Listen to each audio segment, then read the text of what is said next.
Shalom,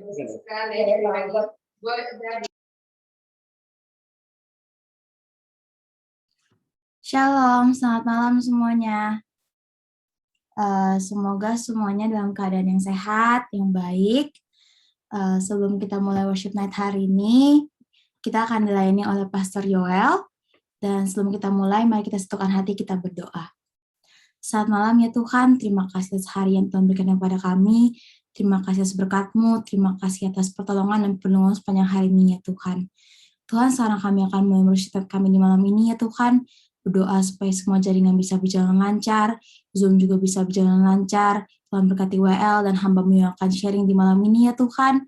Berdoa supaya melalui hamba-Mu malam ini kami juga bisa belajar sesuatu ya Tuhan. Kami bisa mendapatkan sesuatu yang bisa kami aplikasikan dalam kehidupan kami sehari-hari juga ya Tuhan. Terima kasih Tuhan, dalam hati ucap syukur. Amin.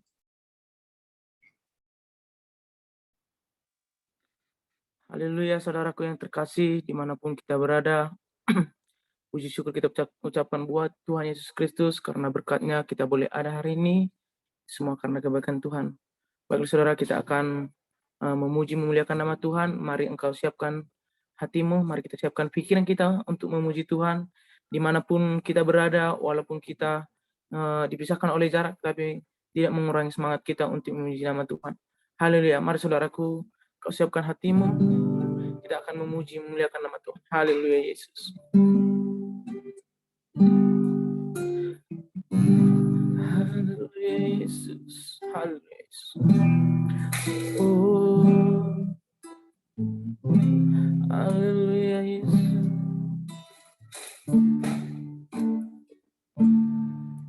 Kami menyembah-Mu. Haleluya Yesus. Oh, haleluya Yesus.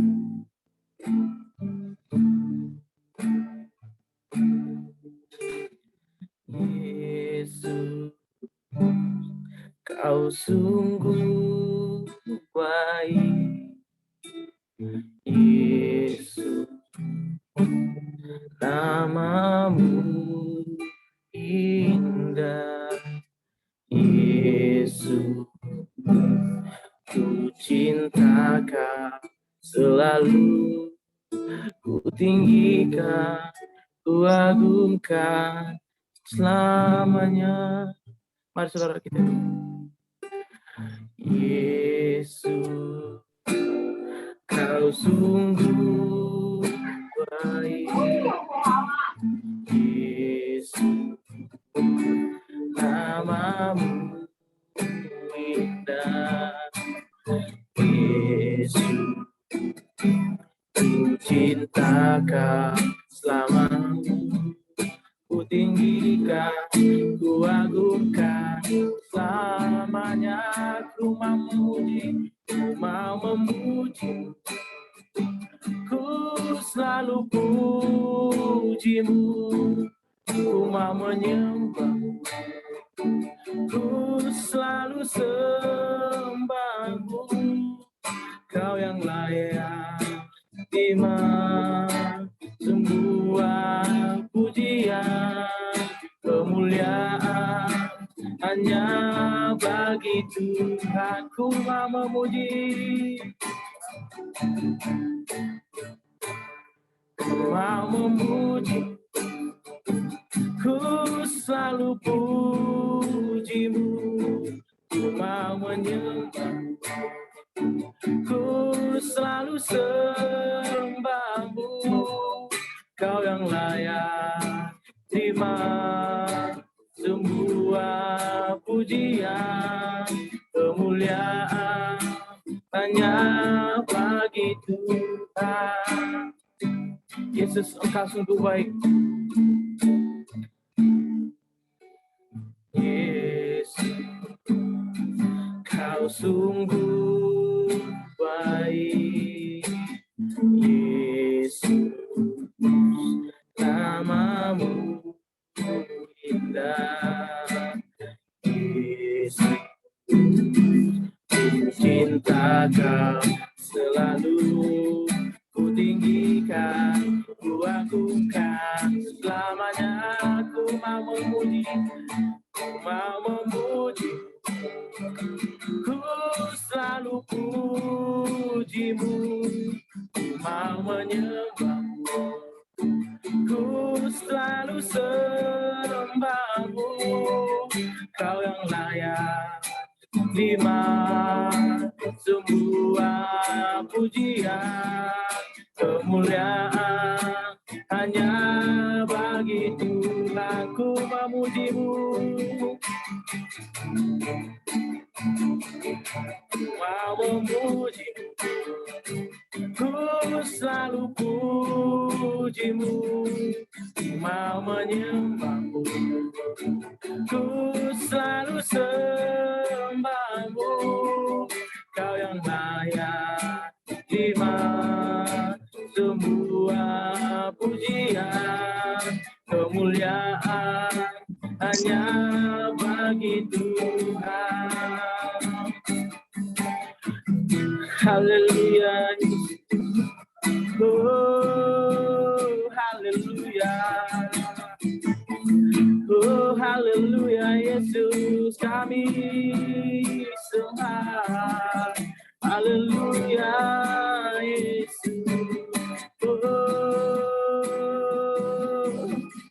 kami memuji Engkau Tuhan, kami tinggikan nama-Mu. Haleluya, Yesus, haleluya, oh haleluya, haleluya, kami berseru kepadamu Yesus, oh, oh, haleluya, oh, haleluya, haleluya Yesus, oh, terima kasih Tuhan. Engkau sungguh baik bagiku, Engkau baik, Engkau baik. Haleluya, Yesus, Kau yang layak kami tinggikan. Terima kasih, terima kasih Yesus. Oh, haleluya, haleluya. Oh, kami memuji, kami sembah Kau Tuhan. Haleluya, Yesus. Oh, terima kasih, terima kasih. Oh, haleluya, haleluya, Yesus. Oh, kami menyembah-Mu, kami sembah Engkau Yesus. Haleluya, Yesus. Oh, haleluya, Yesus. Haleluya, Yesus. Engkau sungguh baik, Yesus. Haleluya, Yesus. Kami memuji-Mu, Tuhan. Haleluya, Yesus. Oh, haleluya, Yesus. Mari saudaraku, dimanapun engkau berada, mari engkau sembah Tuhan. Di mana semakin hari dunia ini semakin jahat, saudara. Hanya Tuhanlah tempat kita mengadu. Hanya Dia tempat kita berseru. Haleluya, Yesus. Engkau sungguh baik, Yesus. Engkau sungguh baik, Yesus. Haleluya, haleluya. Oh, haleluya, Yesus. Terima kasih. Kami menyembah-Mu, Yesus. Haleluya, Yesus. Oh, Engkau sungguh baik bagiku. Urapi kami Roh Kudus. Haleluya, haleluya Yesus. Haleluya Yesus. Haleluya Yesus. Haleluya. Terima kasih Yesus. Haleluya Yesus. Haleluya Yesus. Kami menyembah Engkau Tuhan Yesus. Berikan urapan Roh Kudus-Mu Tuhan, dimanapun kami berada. Kami percaya Tuhan, pertolongan dari Engkau ada dalam hidup kami. Urapan Roh Kudus Tuhan ada dalam diri kami masing-masing Tuhan Yesus. Haleluya Yesus.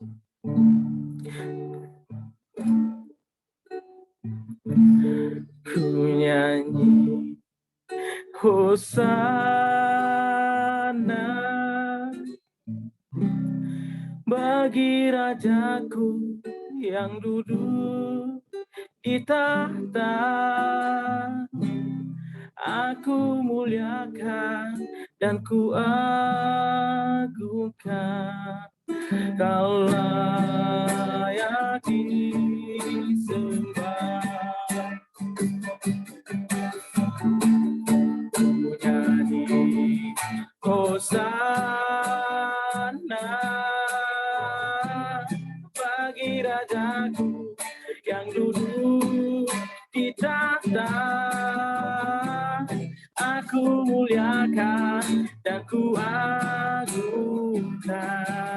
Kau layak disembah.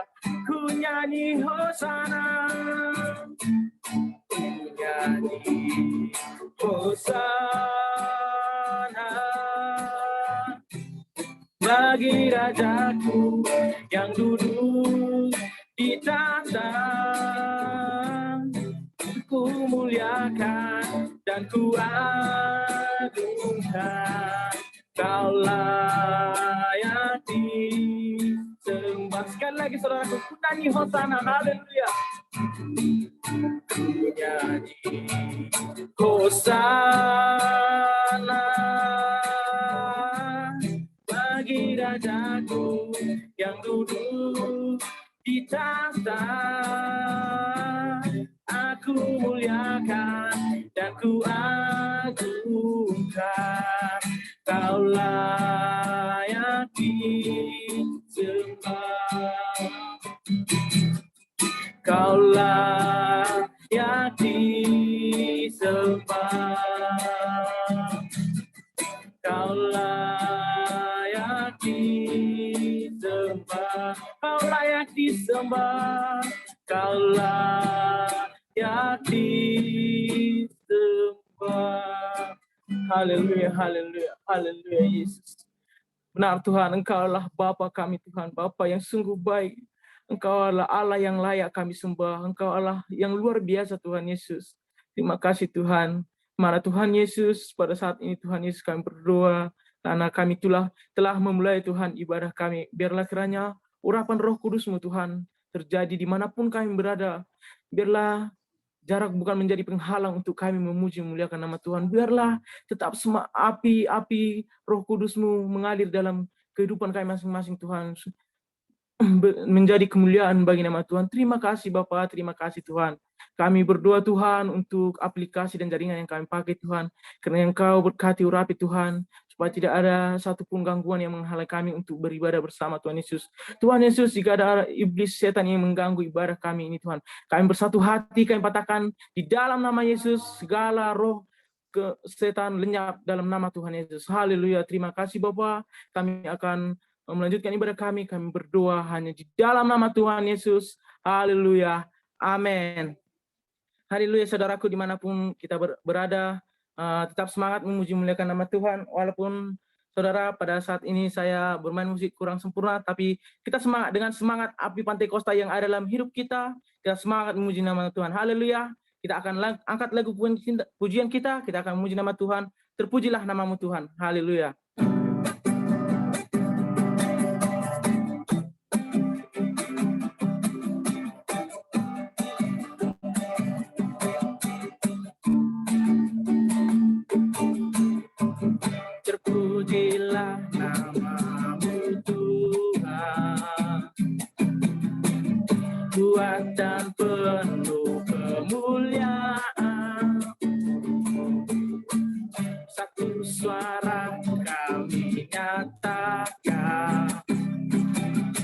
kebesaran-Mu tetap selamanya.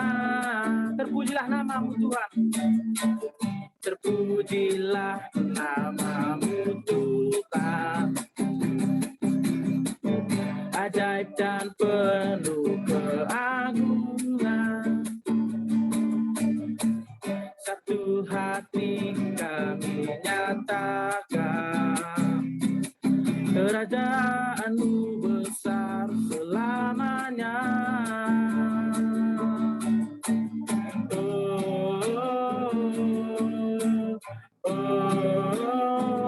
Engkaulah Raja atas dunia yang menghancurkan kutuk dan membebaskan jiwa. Kami bersorak, bertepuk tangan.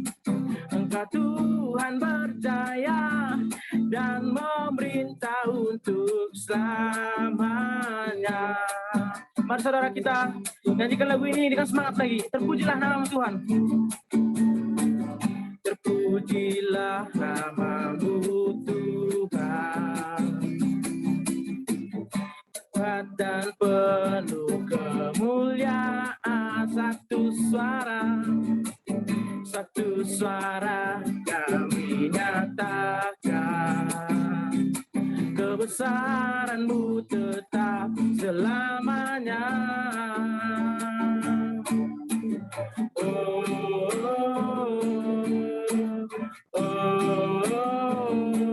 Engkaulah Raja atas dunia yang menghancurkan kutuk dan membebaskan jiwa. Kami bersorak, bertepuk tangan. Engkau Tuhan berjaya dan memerintah untuk selamanya. Engkaulah Raja, Engkaulah Raja atas dunia yang menghancurkan kutuk dan membebaskan jiwa. Kami bersorak, bertepuk tangan. Engkau Tuhan berjaya dan memerintah untuk selamanya, dan memerintah untuk selamanya. Haleluya, haleluya. Biarlah saudara apa yang kita sampaikan, puji-pujian yang kita sampaikan menjadi kemuliaan bagi nama Tuhan. Haleluya. Sementara kita saudara, kita akan mendengarkan firman Tuhan. Tapi sebelum kita mendengarkan firman Tuhan, mari kita angkat pujian kita kepada Tuhan, pujian penyembahan kita kepada Tuhan. Kami perlu Engkau Tuhan, kemanapun kami berada, kami perlu Engkau Tuhan Yesus. Haleluya.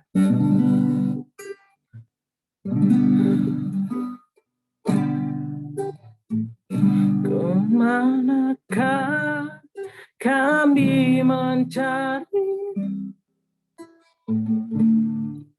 kasih sejati? Kemanakah kami berseru saat badai datang menderu? Yang kami tahu hanya Kau yang mampu pulihkan segala sesuatu. Kemana kami harus mencari? Kemanakah kami mencari kasih sejati? Kemanakah kami berseru saat badai datang menderu? Yang kami tahu hanya Kau yang mampu pulihkan segala sesuatu. Kami perlukan Tuhan, kami perlukan keajaiban. Kami butuhkan sentuhan tangan-Mu. Kami tak dapat dan sendiri. Kami perlu Kau Tuhan.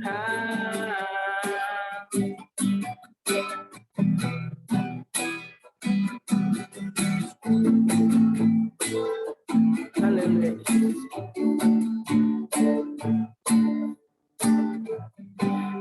Kemanakah kami mencari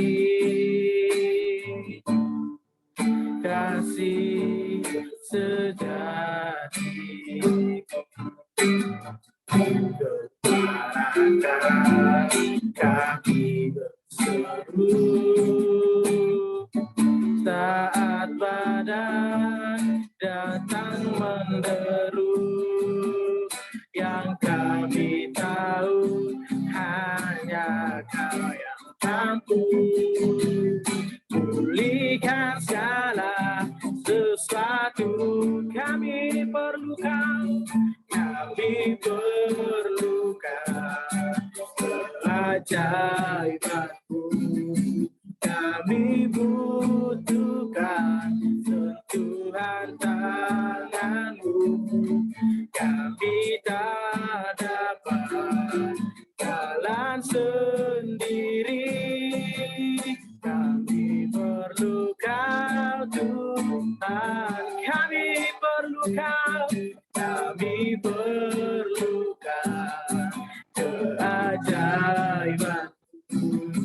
Kami butuhkan sentuhan tangan-Mu. Kami tak dapat jalan sendiri.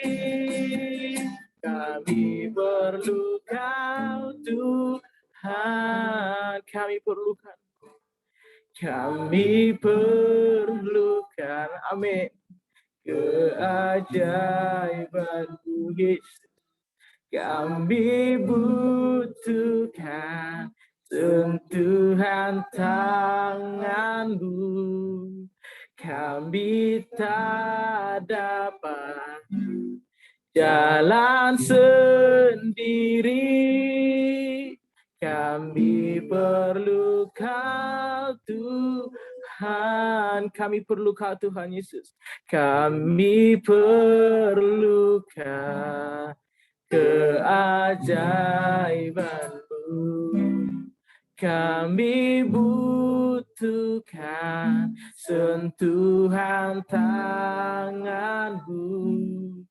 Kami tak dapat jalan sendiri. Kami perlu Kau Tuhan. Kami perlu Kau Tuhan. Kami perlu Kau Tuhan. Haleluya Yesus. Benar Tuhan, kami memerlukan Tuhan dalam kehidupan kami. Kami tidak boleh berjalan tanpa Engkau Tuhan Yesus. Tanpa penyertaan tangan Tuhan kami ini bukan siapa-siapa Tuhan Yesus. Tuhan Yesus, sebentar Tuhan kami akan mendengarkan firman Tuhan.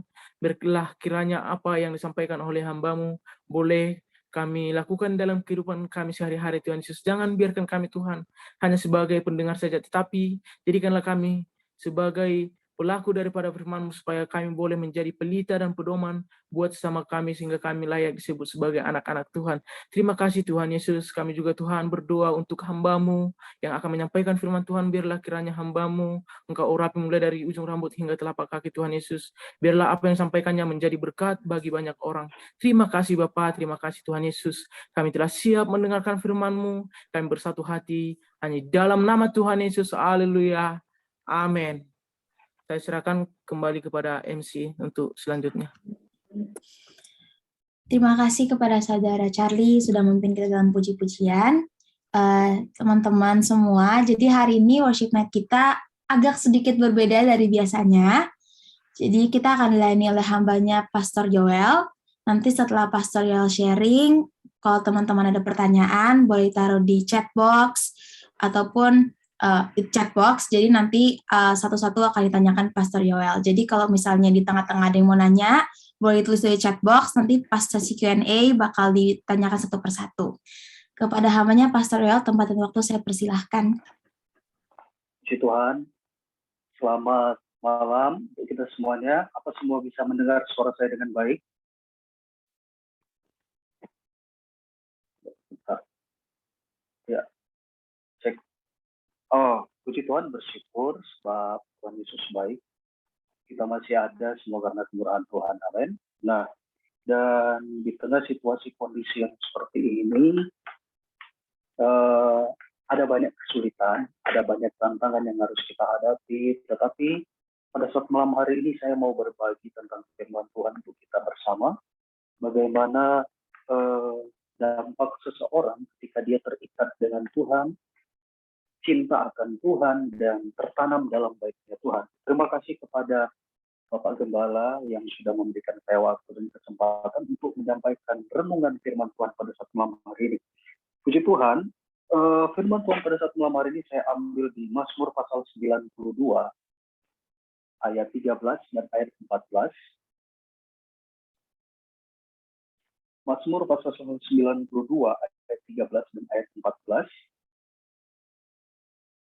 Saya bacakan, orang benar akan bertunas seperti pohon korma, akan tumbuh subur seperti pohon aras di Libanon.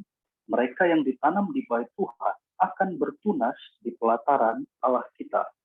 Puji Tuhan, demikianlah ayat-ayat yang sudah kita baca, bahwa hal yang menarik yang bisa kita dapat dari ayat-ayat ini adalah bahwa kekristenan itu bukan hanya berbicara tentang label, cover, atau status, tetapi berbicara tentang kekristenan berarti itu lekat dengan Tuhan, tertanam dalam baitnya Tuhan. Nah, kita perhatikan bahwa tertanam di baitnya Tuhan ini adalah Kristen yang sejati. Kenapa? Tertanam di baitnya Tuhan ini bukan hanya karena bawaan lahir, KTP, tetapi benar-benar bahwa yang sebenarnya dalam Alkitab, bagaimana kualitas pengiringan kita kepada Tuhan itu harus ditunjukkan bagaimana kita tertanam di baitnya Tuhan. Artinya hati kita, pikiran kita secara utuh, kita benar-benar dekat dengan Tuhan. Nah, saya kasih ilustrasi seperti ini. Di tengah-tengah situasi kondisi seperti ini, banyak kesulitan, banyak kesusahan. Kalau saudara, Bapak, Ibu, ketika bangun tidur memikirkan uang, berarti kira-kira saudara atau Bapak Ibu tertanam di mana? Uang. Ketika Bapak Ibu atau saudara-saudari bangun tidur memikirkan kesulitan, masalah, dan sebagainya, kira-kira kita ada di posisi seperti apa? Nah, jadi bagaimana, seperti apa tertanam di baitnya Tuhan itu seperti apa? Jadi saya mau katakan di sini bahwa tertanam di rumah Tuhan, di baitnya Tuhan itu adalah ketika saudara bangun tidur, saudara berdoa, mengucap syukur, mengingat kebaikan Tuhan, itu berarti saudara sedang tertanam di baitnya Tuhan. Saudara bekerja, beraktivitas, itu adalah tempat di mana kita juga bisa tertanam di baitnya Tuhan. Artinya, tertanam di baitnya Tuhan bukan hanya berbicara saat kita beribadah, bukan hanya saat kita terlibat dalam doa seperti yang kita lakukan pada saat malam hari ini, tetapi tertanam di baitnya Tuhan itu bisa kita lakukan sepanjang waktu. Anda bekerja, Anda beraktivitas, kemudian Anda sambil menyanyikan kebaikan Tuhan, mengucap syukur, terima kasih buat kasih setiamu. Situasi memang tidak baik, keadaan memang tidak baik. Tetapi karena kita tertanam di baitnya Tuhan, maka kita naikkan pujian kepada Tuhan. Situasi tidak boleh mempengaruhi kualitas kita kepada Tuhan. Kalau kita hanya, kualitas iman kita hanya berpatok kepada beribadah, maka iman kita hanya akan berada pada hari Sabtu, hari Minggu, dan kemudian hari-hari yang tidak ada jadwal ibadah dan doa bagaimana? Nah, tertanam di baitnya Tuhan itu seperti yang sudah saya katakan tadi, saat Anda memuji memuliakan Tuhan, saat Anda bekerja, Anda membawa mobil sambil memuji Tuhan, Anda mengucap syukur sekalipun keadaan sedang tidak baik, Anda menyanyikan kebaikan-kebaikan Tuhan dalam kesibukan Anda, menyanyi dalam hati tapi ya, itu menunjukkan bahwa kita sedang tertanam di baitnya Tuhan. Nah, setelah sepanjang hari Anda lewati, sebelum tidur Anda mengucap syukur, berdoa, berterima kasih kepada Tuhan untuk segala sesuatu yang sudah kita alami, itu menunjukkan kita sedang tertanam di baitnya Tuhan. Kita sudah tertanam di baitnya Tuhan. Sekali lagi saya bacakan ayatnya. Orang benar akan bertunas seperti pohon korma, akan tumbuh subur seperti pohon aras di Lebanon. Mereka yang ditanam di bait Tuhan akan bertunas di pelataran Allah kita. Sebentar saya akan jelaskan tentang pohon korma dan pohon aras di Lebanon. Nah, kalau kita hanya memikirkan saat-saat ini ada banyak situasi yang bisa membuat pikiran kita tidak baik. Masalah keluarga, ekonomi, dan sebagainya. Tetapi saya mau katakan bahwa kalau kita hanya memikirkan orang yang menyakiti kita, yang menyulitkan kita, menyusahkan kita, maka saya mau katakan pada saat malam hari ini bahwa kalau kita mudah dipengaruhi dengan hal-hal demikian, kita belum tertanam di baitnya Tuhan. Tetapi ketika kita tertanam di baitnya Tuhan, sekalipun kesulitan itu ada, masalah itu ada, situasinya tidak baik, tapi kita tidak akan mudah jatuh karena masalah-masalah itu. Tetapi kita akan berkata, terima kasih Tuhan Yesus, Engkau baik. Engkau baik dalam kehidupanku. Apapun yang Engkau perbuat, semuanya baik. Karena apa? Kita tertanam di baitnya Tuhan. Nah, kita perhatikan, penting bagi kita untuk mengerti bahwa kekristenan itu bukan hanya label, tetapi kita harus tertanam di baitnya Tuhan.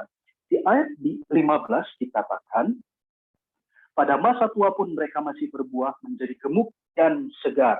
Nah, kita perhatikan bahwa kalau kita tertanam di baitnya Tuhan, saya akan memberikan suatu petunjuk bagi kita bahwa seorang yang tertanam di baitnya Tuhan akan sangat rindu untuk terus terlibat dalam kegiatan-kegiatan ibadah. Kegiatan-kegiatan doa, akan selalu rindu untuk bersekutu, berkumpul untuk memuji dan memuliakan Tuhan. Itu contoh orang yang tertanam di baitnya Tuhan. Tidak mau membiarkan hidupnya itu jauh dari Tuhan. Contoh orang yang tertanam di baitnya Tuhan. Tetapi kebalikannya, kalau menurut Anda ini adalah sesuatu yang membosankan, membuang-buang waktu, itu adalah contoh orang yang belum tertanam di baitnya Tuhan. Pada saat malam hari ini penekanannya adalah tertanam di baitnya Tuhan. Tetapi kita akan belajar bahwa bagaimana sih tertanam di baitnya Tuhan. Nah, kita akan perhatikan ada dua contoh.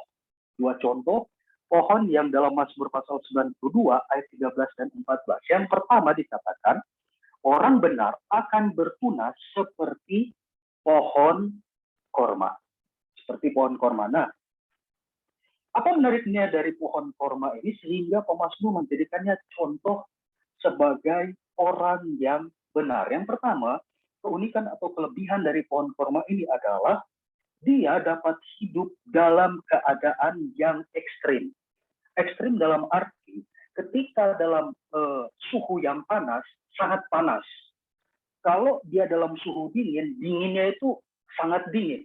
Jadi pohon korma ini, tanaman ini, dia bisa bertumbuh dalam situasi yang ekstrim. Ketika pohon-pohon lain tidak bisa tumbuh, pohon korma ini justru bisa bertumbuh. Dan pohon ini banyak kita lihat di daerah Palestina, Israel, keadaan yang dikelilingi dengan padang gurun dan sebagainya. Sepertinya sedikit air, susah untuk tumbuh. Kalau kita tanam mangga di sana nggak bisa. Tanam apa, cabai nggak bisa. Tetapi kalau pohon korma ini di cuaca yang ekstrim dia bisa hidup. Nah, gambaran rohaninya adalah kita perhatikan bahwa pertumbuhan rohani kita, orang yang tertanam di baitnya Tuhan, kehidupannya tidak dipengaruhi oleh situasi dan kondisi yang ada di sekitarnya. sekalipun kehidupan di sekitarnya tidak baik, kehidupan di sekitar sana tidak mungkin untuk hidup, tetapi orang yang tertanam di baitnya Tuhan akan tetap bertumbuh. Karena apa? Dia tertanam di baitnya Tuhan. Situasi kondisi sekitar tidak bisa membuat dia mati.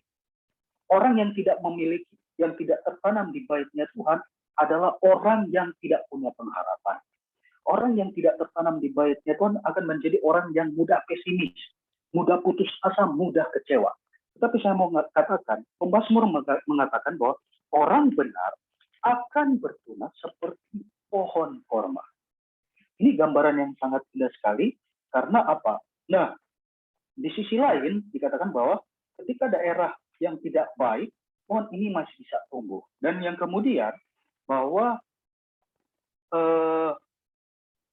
pohon ini semakin ekstrim cuacanya, semakin panas atau semakin dingin, keunikan dari pohon korma ini, dia semakin menghasilkan buah yang banyak. Semakin menghasilkan buah yang banyak dari pohon korma ini. Jadi kita perhatikan bahwa orang yang tertanam di baitnya Tuhan tidak dipengaruhi oleh situasi kondisi di sekitar yang ekstrim, akan bertumbuh. Bukan hanya bertumbuh, tetapi akan menghasilkan buah yang semakin banyak. Saudara bayangkan, mungkin kalau diperhatikan ayat-ayat ini biasa saja, tetapi kalau kita renungkan bahwa ketika saya membaca ayat-ayat ini sangat luar biasa, bahwa pemazmur mengatakan bahwa orang benar akan bertunas seperti pohon korma. Mungkin kita cuma pikir pohon korma, ya pohon korma, tapi kalau kita lihat maknanya, ternyata memiliki makna yang dalam, bahwa orang yang tertanam di baitnya Tuhan terus bertumbuh, tidak dipengaruhi oleh keadaan sekitar yang ekstrim, akan menghasilkan buah yang semakin lebih banyak. Dan saya rindu kita semua mengalami hal-hal yang demikian. Dan kita percaya bahwa kalau kita sudah tertanam di baitnya Tuhan, Tuhan mau bawa kita dimanapun, kalau Tuhan yang bawa, kita lakukan apa yang Tuhan kehendaki, pasti akan berhasil. Amin. Nah, satu contoh saya ambil di dalam Kejadian pasal 26. Di Kejadian pasal 26 ini berbicara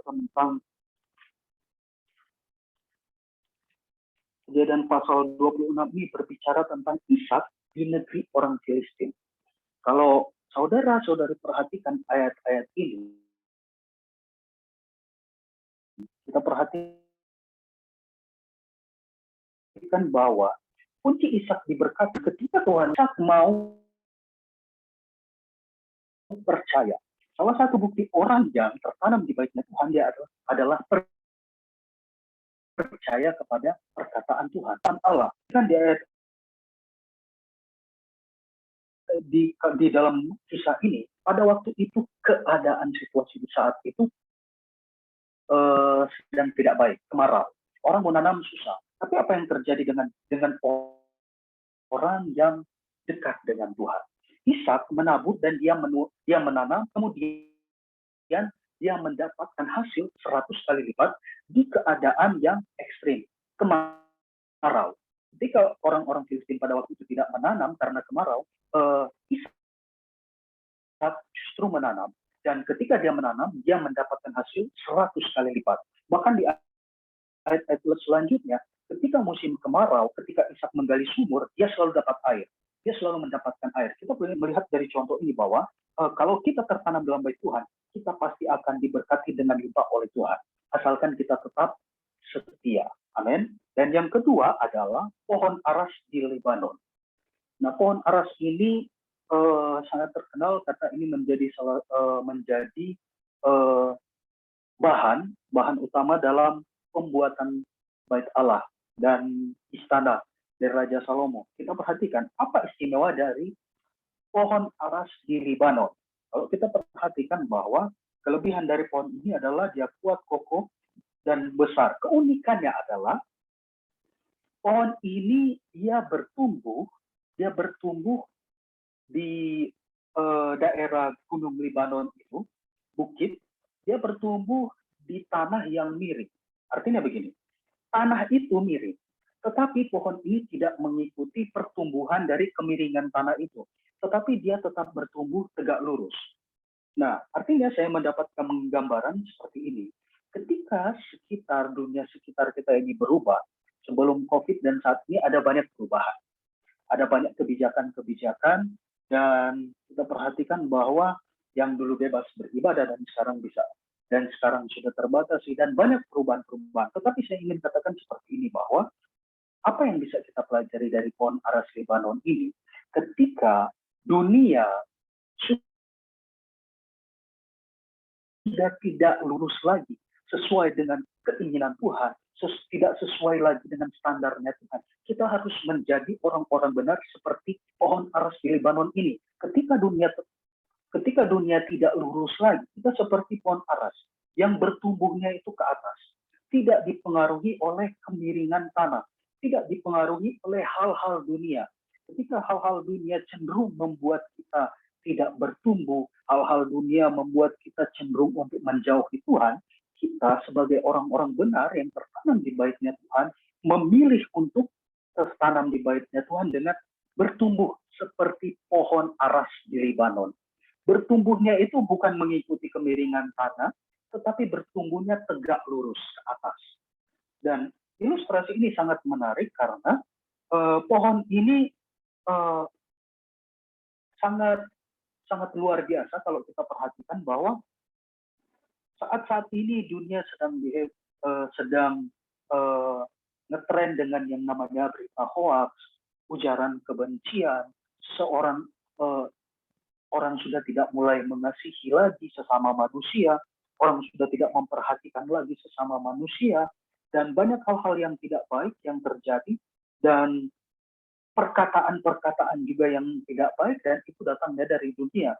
Tetapi kita sebagai anak-anak Tuhan, kita tidak memilih untuk mengikuti cara dunia. Kita memilih mengikuti caranya Tuhan. Kita bukan bertumbuh mengikuti keinginan dunia, tapi kita mau bertumbuh mengikuti apa yang menjadi kehendaknya Tuhan. Dunia memberikan contoh yang tidak baik, orang-orang di luar Tuhan memberikan contoh yang tidak baik, tetapi kita sebagai orang-orang Tuhan yang tertanam di baitnya Tuhan harus tetap bertumbuh. Bertumbuh, rohani kita bertumbuh, tidak dipengaruhi oleh situasi dan keadaan, dan saya percaya kita akan Tuhan tolong untuk terus melangkah di hari-hari selanjutnya. Dan kelebihan dari pohon ini bahwa saat ada angin kencang, pohon ini mengeluarkan suara yang menurut saya merdu. Jadi secara tidak langsung saya mengambil suatu gambaran bahwa orang yang tertanam di baitnya Tuhan, ketika diterpa oleh badai masalah, diterpa dengan angin ribut, pencobaan, tantangan, apa yang dilakukan? Ketika badai masalah datang, badai pencobaan datang, apa yang kita lakukan? Kita memuji dan membesarkan keagungan Tuhan. Amin. Masalah boleh datang silih berganti, tetapi biarlah pujian kita kepada Tuhan tetap kita naikkan. Amin. Seperti pohon aras ini, ketika dia diterpa oleh angin, semakin kencang angin menerpa, maka semakin nyaring juga suara yang dihasilkan oleh daun-daun dari pohon aras ini. Demikian juga secara rohani bagi anak-anak Tuhan. Masalah boleh datang, badai masalah boleh datang, tetapi ketika masalah datang, tetaplah memuji Tuhan. Amin. Semakin deras masalah pergumulan yang datang, semakin kuat kita memuji nama Tuhan. Amin. Semakin kita mengagungkan Tuhan, sebab Tuhan baik. Dan Tuhan tidak akan pernah meninggalkan kita. Amin. Dan orang yang tertanam di dalam baitnya Tuhan, seberat apapun masalah, tantangan, pergumulan, badai hidup, kita harus tetap memberikan pujian kepada Tuhan. Percayalah, ketika kita mengagungkan Tuhan, menyembah Tuhan, meninggikan Tuhan di tengah-tengah keterpurukan, itu adalah kunci untuk membuka berkat Tuhan. Saya akan akhiri renungan firman Tuhan malam hari dengan kisah tentang Ayub. Kita tahu bersama bagaimana Ayub dari pasal awal sampai pasal akhir. Dalam satu hari Ayub ini kehilangan banyak hal. Dalam satu hari Ayub kehilangan banyak hal. Dia kehilangan hartanya, dia kehilangan anak-anaknya, bahkan tubuh jasmani dia harus terkena penyakit. Dan yang dialami oleh Ayub ini kurang lebih paling cepat dia alami sakitnya itu 6 bulan, kurang lebih. Bisa kurang, bisa lebih. Tapi kemungkinan seperti itu, 6 bulan. 6 bulan menahan gatal yang sedemikian menyakitkan, saya rasa itu sangat sulit. Kemudian setelah dia sakit, dia memiliki seorang istri yang ia sayang, yang seharusnya memberikan dia semangat, memberikan dia rasa percaya diri, memberikan dia rasa optimis. Tetapi tidak demikian dengan istri Ayub. Ketika dia melihat yang sudah terjadi, dia melihat hartanya hilang, anaknya mati, suaminya harus sakit. Saya mengerti bagaimana perasaan seorang wanita ketika diperhadapkan dengan keadaan yang sulit seperti itu. Masalah yang seperti itu. Mungkin kita pernah alami posisi itu, sulit.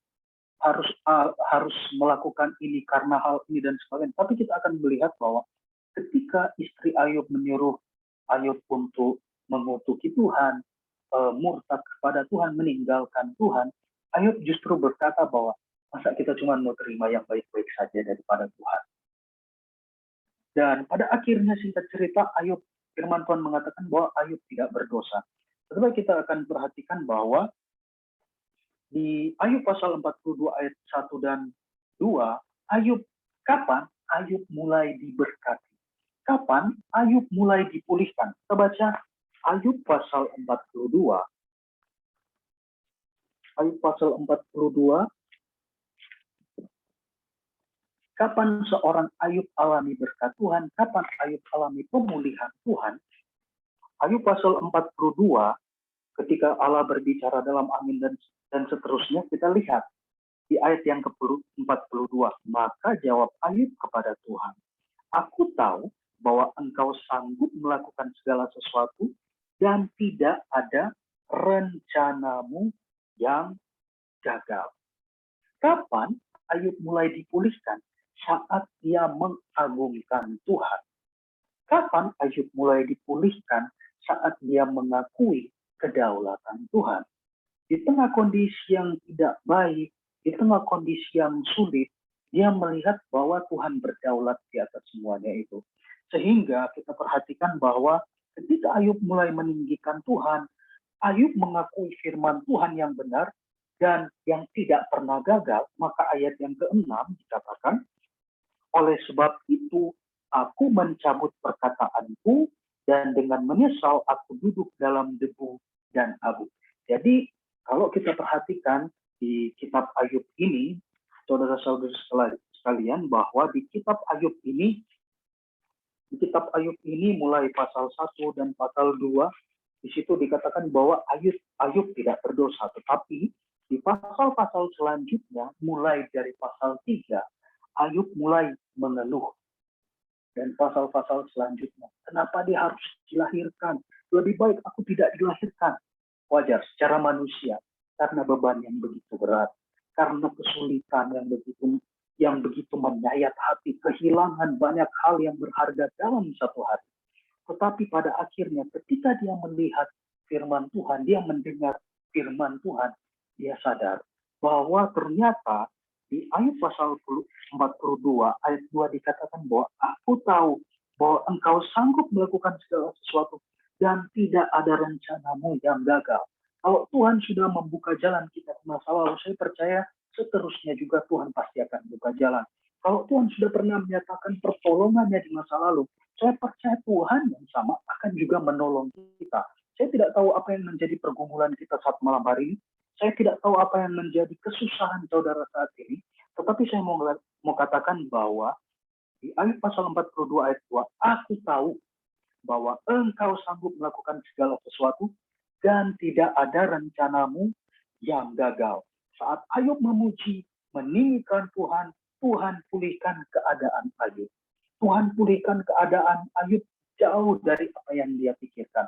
Artinya, kalau Tuhan izinkan masalah datang, kalau Tuhan izinkan pergumulan datang, percayalah, Tuhan pasti akan bawa kita kepada rencana yang lebih indah.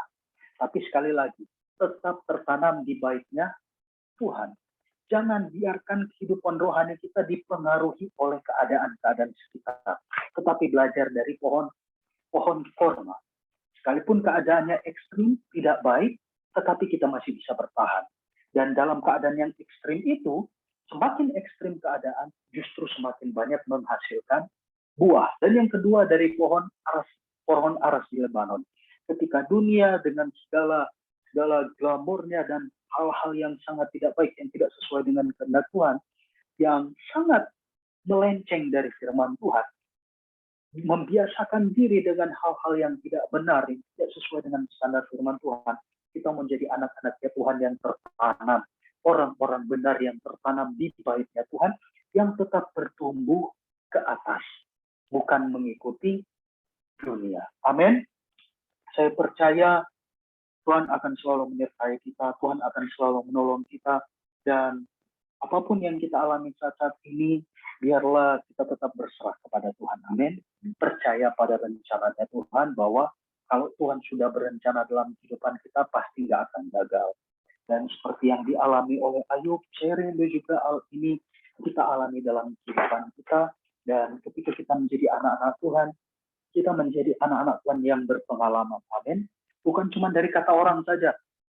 Wah, mendengar anak Tuhan lain diberkati, alami mujizat, alami pertolongan, tapi kita nggak alami. Dan saya rindu kita juga alami hal itu. Dan ketika Tuhan izinkan kita dalam pergumulan, masalah, tantangan, kita berdoa, Tuhan kuatkan saya. Saya mau lihat mujizat Tuhan. Saya mau lihat kebaikan Tuhan. Supaya saya juga bisa menyaksikan kepada orang lain. Amin. Dan puji Tuhan, renungan firman Tuhan saya sampaikan di sini. Dan Tuhan Yesus memberkati kita semua dengan segala kelimpahannya, rohani dan jasmani. Saya kembalikan kepada pemimpin acara. Terima kasih Pastor Yoel. Teman-teman, kalau ada yang punya pertanyaan, boleh taruh di chat box Zoom-nya sekarang. Ayo, satu orang kasih satu. Enggak lah, bercanda aku. Oke, aku karena belum ada pertanyaan, aku tanya dulu ya Pastor. Jadi kan Pastor sempat bilang kalau misalnya tatanan di baitnya Tuhan tuh berarti tidak mau hidup jauh dari Tuhan. Betul. Lalu kalau misalnya nih ada teman-teman yang mungkin sibuk bekerja atau sibuk kayak teman-temanku, mungkin ada yang sibuk dengan pekerjaan kampus, dengan pekerjaan kuliah, terus jadinya malah mengabaikan hari Minggu ke gereja, ataupun apalagi sekarang online kan, bisa cuman yang kayak ya udah nggak usah, nanti nonton online-nya, ujung-ujungnya nggak nonton, ujung-ujungnya nggak ibadah. Menurut Pastor, kira-kira kalau kita ketemu ada teman-teman yang kayak gitu, kita harus ngapain? Nah, yang pertama seperti yang saya jelaskan tadi, bahwa tertanam di baitnya Tuhan itu tidak hanya tergantung dengan komunitas bagaimana kita beribadah seperti saat ini, doa malam atau kegiatan sepanjang minggu, hari Minggu, ibadah dan sebagainya, tetapi ada, saya katakan tadi, bahwa saat kita beraktivitas pun, kita bekerja, membawa kendaraan, apapun yang kita lakukan, kalau hati kita tertanam di baitnya Tuhan, kita pasti akan bernyanyi, menyanyikan kebaikan Tuhan, mengucap syukur karena Tuhan baik. Itu salah satu bentuk kita tertanam di baitnya Tuhan. Oke, tapi bagaimana kita untuk menasihati mereka yang tidak, yang sepertinya belum tertanam di baitnya Tuhan? Ya, yang pertama, kita harus terus dorong mereka untuk tetap terlibat, ikut, supaya jangan jauh daripada Tuhan. Karena memang dunia ini magnetnya kuat banget. Kesibukan lah, dan sebagainya lah, sampai membuat kita jauh daripada Tuhan. Ya, salah satu bentuk kasih kita kepada Tuhan yaitu kita tunjukkan dengan mengasihi sesama, terlebih anak-anak Tuhan. Cara kita mengasihi mereka dengan terus mengingatkan mereka dengan tidak jemu-jemu. Dan jangan pernah bosan untuk mengingatkan mereka, sebab namanya juga kita ingin berbuahnya kita itu salah satunya itu dengan terus menarik mereka untuk tetap dekat dengan Tuhan. Jadi jangan pernah bosan untuk ingatin mereka terus, supaya mereka juga di sisi lain mereka sadar bahwa kesibukan mereka itu nggak cukup. Mereka butuh Tuhan juga. Ingatin mereka juga bahwa mereka itu butuh Tuhan. Dan saya yakin kalau kita menunjukkan sikap kita kita menunjukkan kasih kita bisa didengar, kasih kita bisa didengar dan dilihat oleh mereka, bisa dirasakan oleh mereka.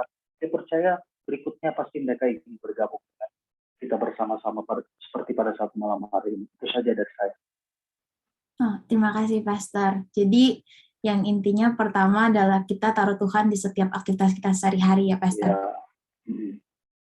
Yang lain ada yang mau nanya, boleh lo pakai raise hand terus nanti unmute. Oke, Kak Charlie, silahkan.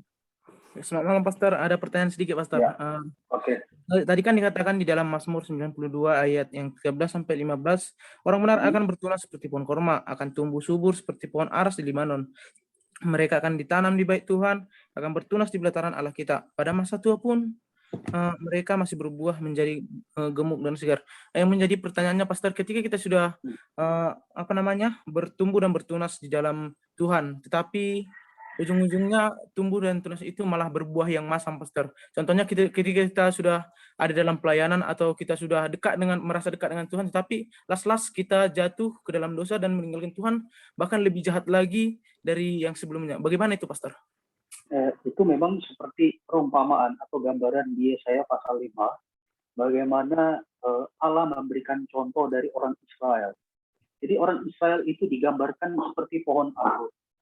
Pohon anggur, dan artinya begini, ketika berbicara tentang pohon anggur, ini masih ada jawab sangkut pautnya. Ketika Allah menanam Israel, digambarkan seperti pohon anggur, yang Allah harapkan adalah buah anggur yang manis, yang enak, dan seterusnya. Tetapi pada akhirnya, orang Israel ini bukan menghasilkan buah yang manis, tetapi yang asam, bahkan untuk dikonsumsi banyak yang busuk, tidak enak lah gitu.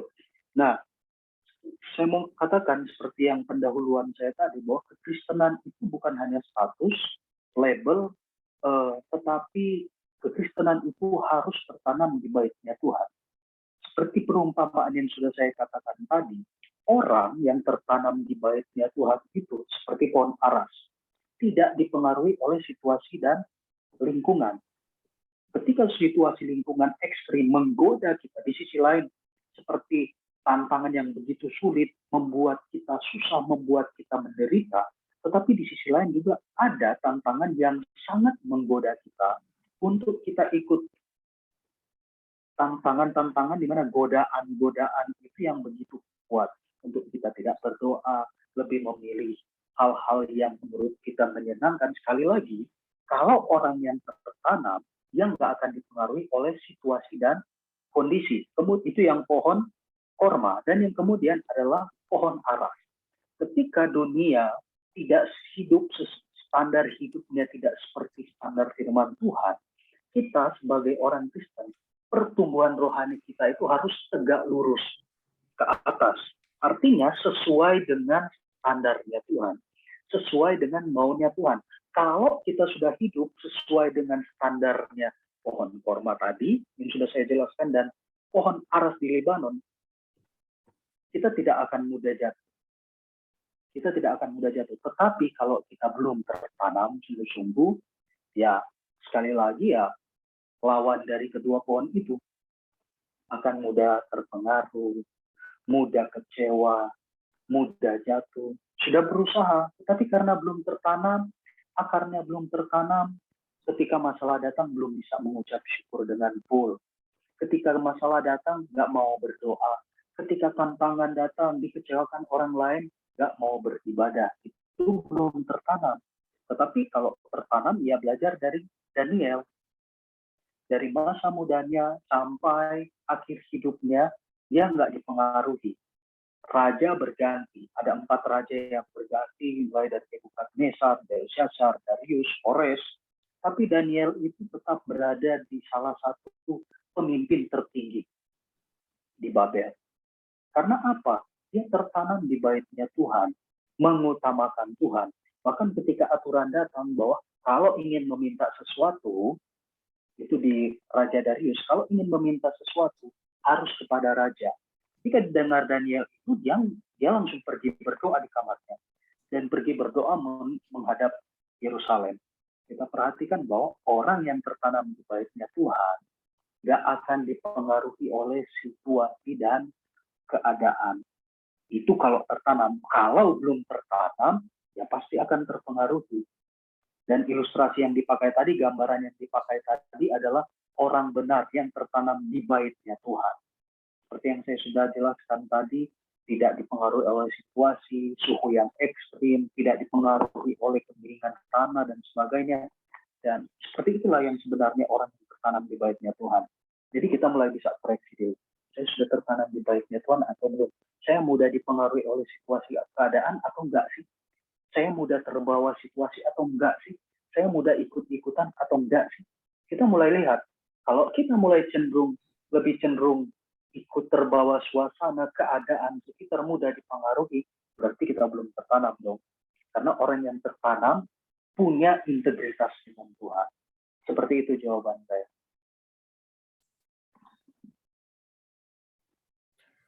Terima kasih Pastor atas penjelasannya. Boleh. Next-nya masih ada yang mau bertanya? Kak Fitra, Mega, Kak Lestari. Ada yang mau ditanya? Oke, aku dulu yang nanya. Pastor, kalau misalnya kita udah tertanam di dalam Tuhan, misalnya kita rajin ke gereja, kita ibadah, kita ikut kegiatan doa, kita juga taruh Tuhan di kehidupan kita sehari-hari, tapi kayak ada satu masa tiba-tiba kita merasa kering, Pastor. Itu wajar nggak? Dan kalau wajar, apa yang harus kita lakukan kalau kita merasa kering? Nah, bagus. Tadi seperti yang saya akhiri di akhir khotbah tadi, tentang kisah seorang yang bernama Ayub. Kalau Ayub di pasal 1 dikatakan bahwa dia itu memang orang yang berbeda pada zamannya. Orang benar, bahkan Alkitab mengatakan itu bahwa dia memang dekat dengan Tuhan. Bahkan dia hampir setiap hari, dia bisa dikatakan setiap hari mempersembahkan korban kepada Tuhan. Karena dia berpikir kalau anak-anaknya berdosa, membuat dosa, baik sengaja ataupun tidak sengaja, bagaimana dia menjaga hidupnya dan keluarganya itu supaya tetap berkenan di hadapan Tuhan. Tetapi ketika dia alami masalah, loh. Ketika dia alami masalah sampai di pasal yang kedua, dia mengatakan bahwa kita cuma mau terima yang baik saja, kemudian nggak mau terima yang tidak baik. Itu masih oke. Tetapi kalau kita mau baca di ayat 3 dan ayat seterusnya, kurang lebih ada 20-an lebih ayat, 25 atau 26 pasal, itu menuliskan tentang keluh kesahnya Ayub. Nah, di pasal 1 dan pasal 2, di situ kita lihat bahwa Ayub ini sangat luar biasa. Kalau kita perhatikan, pasal 1, pasal 2 kitab Ayub ini sangat luar biasa, sabar, dan sebagainya. Tapi kalau kita mulai baca pasal 3 dan seterusnya, di mana Ayub bersaut-sautan dengan sahabat-sahabatnya, itu mayoritas itu keluh kesahnya Ayub. Sampai dia berkata, lebih baik aku tidak dilahirkan. Kalau menurut saya, ketika dia berkata lebih baik aku tidak dilahirkan, berarti dia sudah tidak sepakat dengan rencananya Tuhan. Padahal di ayat 1 dan ayat 2 dia sangat dipuji, bahkan Tuhan berkata dalam semuanya itu Ayub tidak melakukan dosa ketika dia alami tantangan itu. Tapi di pasal 3 dan seterusnya dia mulai mengeluh, mulai putus asa, menyesal kenapa dia harus dilahirkan. Karena apa? Masalah membuat dia kering. Masalah membuat dia sepertinya itu seperti bagaimana ya? Sampai pada akhirnya di pasal 42 kita melihat bahwa di ayat 1 dan 2 bahwa aku tahu bahwa kau sanggup melakukan segala sesuatu dan tidak ada rencanamu yang gagal. Disitulah ungkapan dari Ayub salah satu bentuk penyesalannya. Dan di ayat 6 tadi dikatakan bahwa dan dengan menyesal aku mencabut perkataan-perkataan itu. Ada perkataan-perkataan di pasal 3 dan seterusnya yang diungkapkan Ayub kepada sahabat-sahabatnya yang seolah-olah dia lebih tahu tentang Tuhan. Pada saat malam hari ini saya mau katakan, ada memang saat di mana itu kita seperti semangat-semangat melayani, rajin berdoa, tetapi kadang tahu nggak sih bahwa kadang kita itu terpaku dengan Tuhan seperti kita menjadikan Tuhan itu sebagai sumber permohonan kita dan kita mengharapkan jawaban. Tuhan, aku pengen begini, kemudian kita berdoa seolah-olah kita sudah sangat beriman, sangat yakin dengan doa kita, tetapi pada akhirnya apa yang kita dapatkan? Nggak dapat yang kita doakan, apa yang kita harapkan nggak muncul. Kemudian, gimana ya? Sudah berdoa, sudah setia, alami masalah, Tuhan, lalukan masalah ini. Saya belajar untuk setiap berdoa, saya menaikkan permohonan saya, kemudian saya belajar seperti Tuhan Yesus, mengakhiri doa saya dengan berkata, namun di atas semuanya itu bukan kehendak yang jadi, tapi kehendak yang jadi. Saya yakin sepenuhnya bahwa kalau kehendak Tuhan yang jadi, pasti terbaik. Pasti terbaik. Cuman kan kadang kita beribadah setia seolah-olah memang kita setia sama Tuhan, tapi kadang rasa bosan, kecewa itu datang, masalah di depan mata itu nggak seperti yang sudah setia beribadah, sudah setia berdoa, tapi kenapa harus alami begini? Masalah bisa mempengaruhi kita. Tetapi saya kembali lagi seperti firman Tuhan katakan tadi, orang yang tertanam di baitnya Tuhan tidak dipengaruhi oleh situasi dan keadaan. Jangan membatasi kita dengan hanya beribadah saja. Seperti saya katakan tadi bahwa kekristenan itu bukan hanya label, status di KTP. Tapi saya katakan bahwa kekristenan itu tertanam. Dimanapun Anda berada, hati kita itu tetap tertanam dengan Tuhan. Tetap memuji Tuhan. Mungkin mulut kita nggak mengeluarkan suara, tapi hati kita tetap tertanam dengan baiknya Tuhan. Tetap ada ucapan syukur, kita tetap menaikkan lagu pujian kepada Tuhan. Sekalipun alami kesulitan, kita mengkondisikan diri kita itu dengan menaikkan tetap pujian sama Tuhan. Seperti pohon aras di Lebanon, semakin kuat masalah kehidupan yang datang, badai kehidupan yang datang, kita semakin kuat menaikkan pujian kepada Tuhan. Ketika masalah itu datang, kita berkata, semua baik, semua baik. Kita akan merasakan pertolongan demi pertolongan Tuhan. Dan saat kita alami hal itu, saya percaya Tuhan akan berkati kita. Amin. Tuhan akan kuatkan kita. Seperti saya alami, apa yang saya alami, saya bagikan kepada kita semua.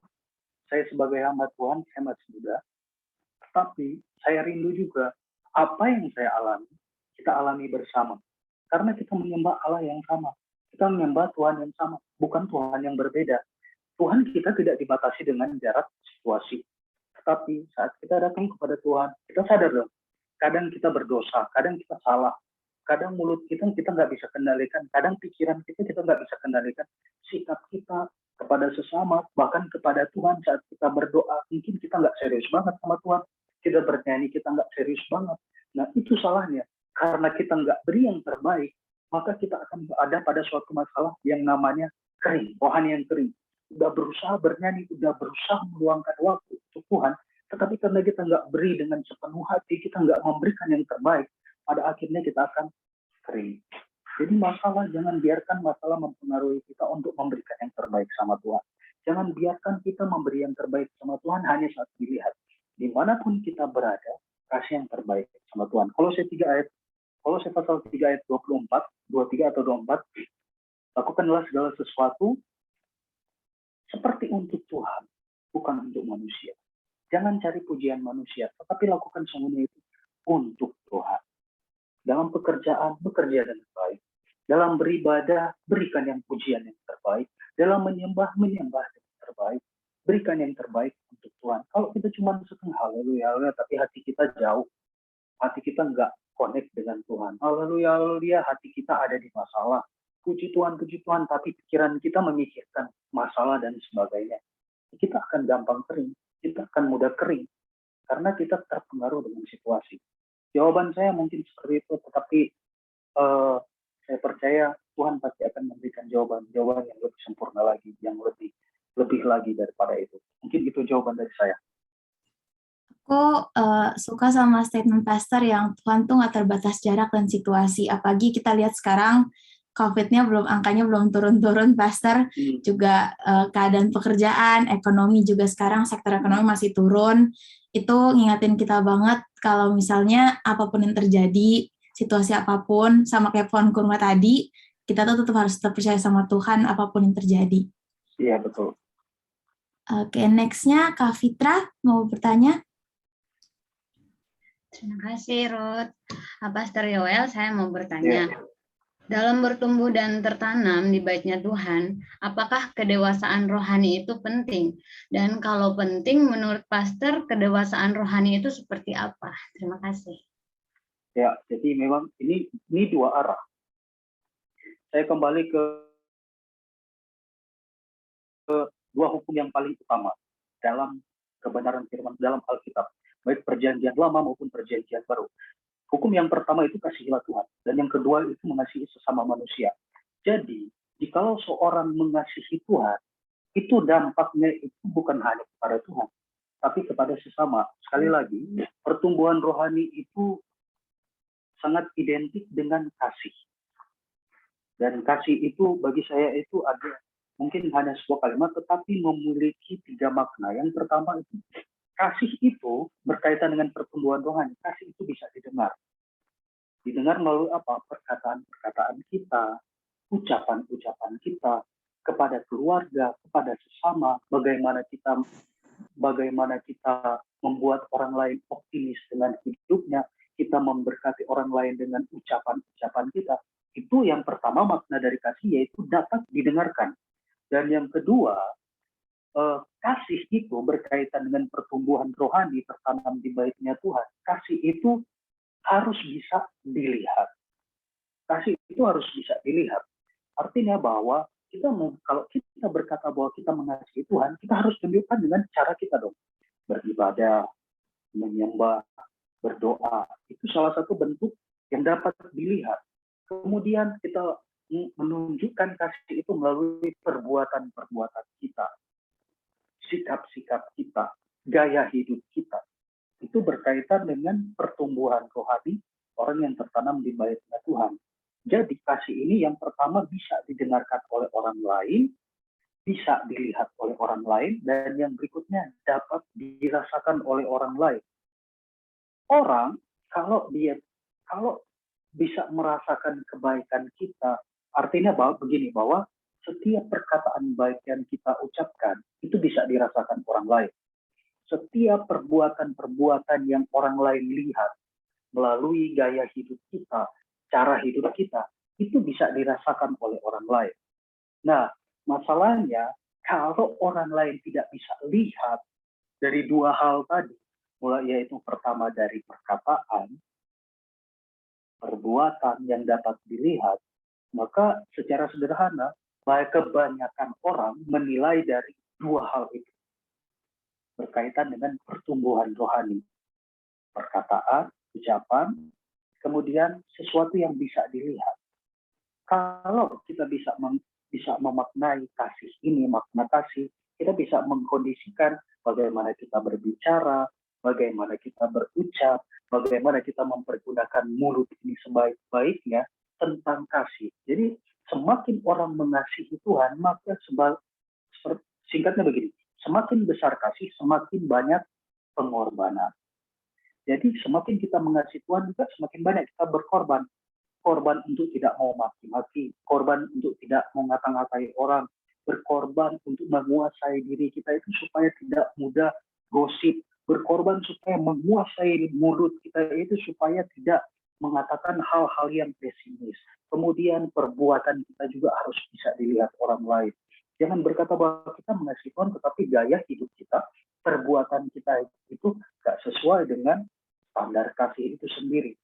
Jadi berkaitan dengan tertanam di baitnya Tuhan, kemudian dengan pertumbuhan rohani, maka yang paling utama yang saya angkat adalah kasih itu tadi. Mungkin itu dari saya. Terima kasih, Pastor Yoel. Terima kasih Kak Fitra untuk pertanyaannya. Pastor, karena kita dikejar waktu juga, mungkin sebelum Pastor dalam doa, ada pesan atau kata-kata terakhir buat kita semua? Ya, pesannya ya tetap setia sama Tuhan, yakin sama Tuhan, belajarlah untuk semakin bertumbuh dalam Tuhan, tetap tertanam di baitnya Tuhan, dan saya percaya kalaupun kita masih ada sampai saat ini, itu semua kemurahan Tuhan, amin. Ketika banyak orang yang jatuh, sakit, dan sebagainya, mungkin kita juga sudah pernah, tetapi janji firman Tuhan itu digenapi dalam kehidupan kita. Seperti ada lagu berkata, walau 1000 rebah di sisiku, kau tetaplah Allah penolongku. Kita alamin itu dong. Saya juga alami. Ketika banyak di sekitar saya alami sakit, ada yang meninggal. Tetapi saya menjadi orang di bagian posisi itu yang menyaksikan betapa baiknya Tuhan. Dan percayalah, masih hidup berarti masih ada harapan. Amin. Masih hidup, rencana Tuhan belum selesai. Akan terus berlanjut dalam kehidupan kita. Mungkin kita sempat gagal, mungkin kita sempat terpuruk, tapi saya percaya rencana Tuhan itu yang terbaik, rencana Tuhan belum selesai, dan akan terus berlanjut di dalam kehidupan kita. Tetap percaya sama Tuhan, tetap optimis, pegang terus janji firman Tuhan, dan alami dengan nyata bagaimana Tuhan menjawab setiap doa kita, melakukan yang terbaik di dalam kehidupan kita. Dan jadilah orang-orang yang punya pengalaman dengan Tuhan.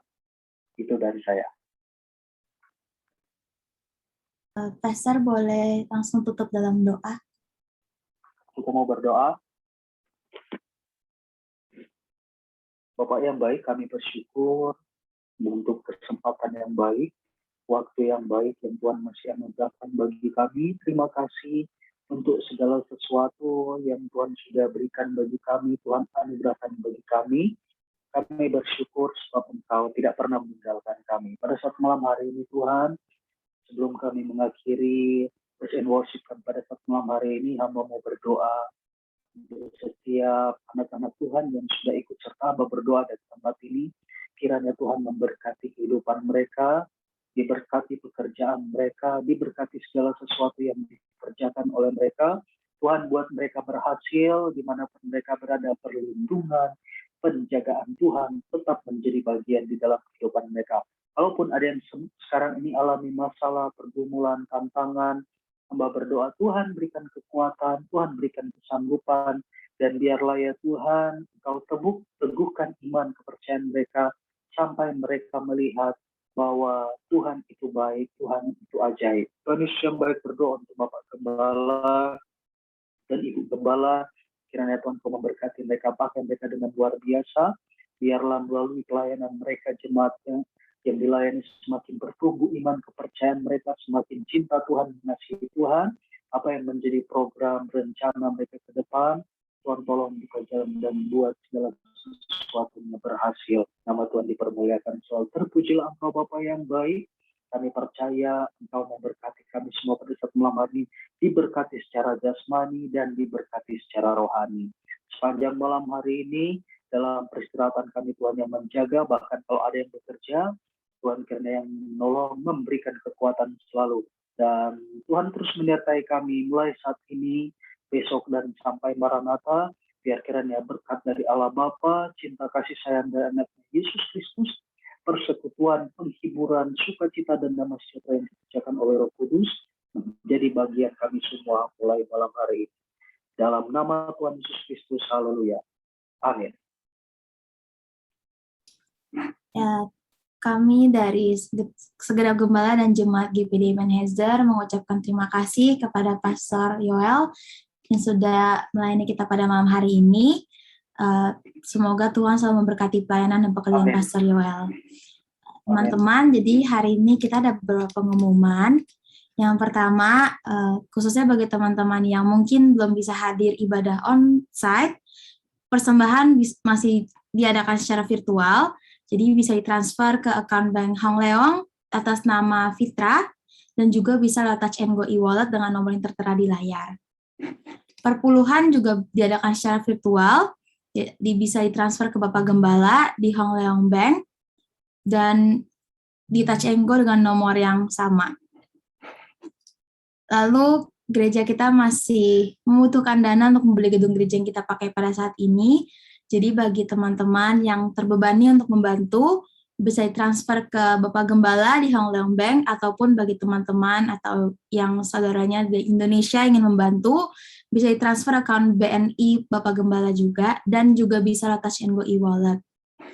Dan dana yang sudah terkumpul saat ini ada 15.700.000 rupiah dan 4.700 ringgit, sedangkan dana yang kita butuhkan sebanyak 2 juta ringgit. Jadi bagi saudara yang terbebani untuk membantu bisa ditransfer. Lalu untuk pengumuman, besok kita akan kembali ibadah raya di Zoom yang sama. Ibadah raya akan diadakan secara 2 kali. Yang pertama jam 10 pagi akan diadakan secara online dan secara offline. Jadi bagi teman-teman yang sudah vaksin 2 kali dan juga sudah 14 hari setelah vaksin kedua, boleh daftar di grup jemaat dan juga boleh datang ke gereja. Dan ibadah yang kedua akan diadakan pukul 6 sore. Itu hanya diadakan secara offline. Jadi teman-teman yang mungkin ikut antara ibadah pagi atau ibadah sore juga boleh daftar di grup jemaat.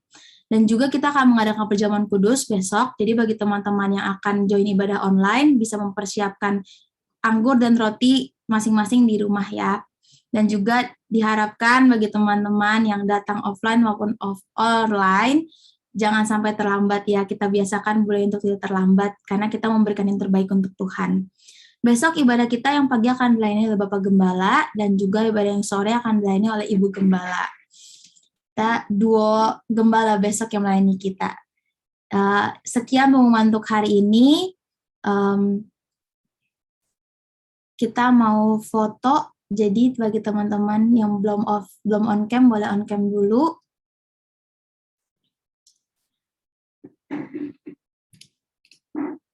Udah semua.